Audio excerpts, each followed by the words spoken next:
Hey there, so today we have another review, and this is a beer from Angry Chair. Crazy to see Angry Chair distribution, but we're not talking about the crazy pastry stouts. Angry Chair is the king of pastry stouts from what I understand.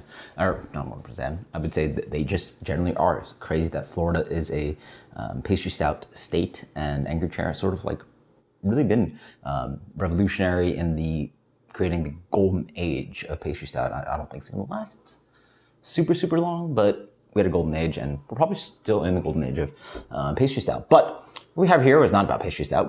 We have Vodnik. Love this label. Vodnik. See that rolling right there. Clean label, black and gold. Steelers, you guys Steelers fans.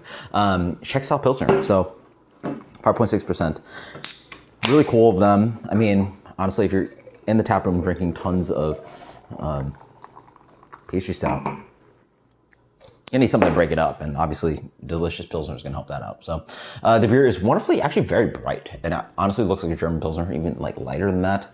One of the tricks of so Czech style Pils is a little bit different from German Pilsner. If you don't know, it's going to be a little bit more soft. It's going to have a little less like pronounced bitterness and a little less like clean and snappy. And it's going to generally be darker. Look at Pilsner Quell. It's actually very dark compared to like a beer like this, very dark. And part of that is they are, you know, some people would say, oh, it's all about the decoction mashing. Decoction mashing is when you pull apart of the mash and you boil it, then put it back into the beer and then mash before the boil. But literally what many Czech breweries do is literally just put in a little bit of crystal malt, like darker malt, crystal or caramel malt. So they clearly did not do that here. I don't know or believe this is decocted either, but it's a nice kind of like lively carbonated, light pale beer. Wonderful head on that. I assume they use Saaz on here.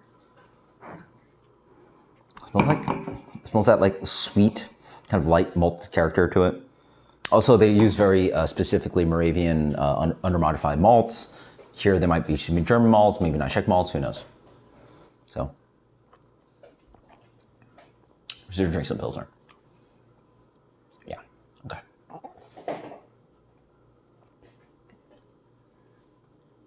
Might be appearance, but nothing about this really sings of Czech to me other than maybe Saaz.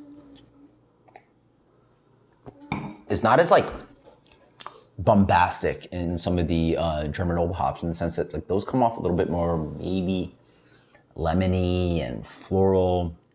This one's a little bit more spicy and like bass tony, but still got those bright tones to it. But definitely not as like sweet either. Again, that little impression of like crystal malt's gonna make the beer come off a little bit sweeter and softer.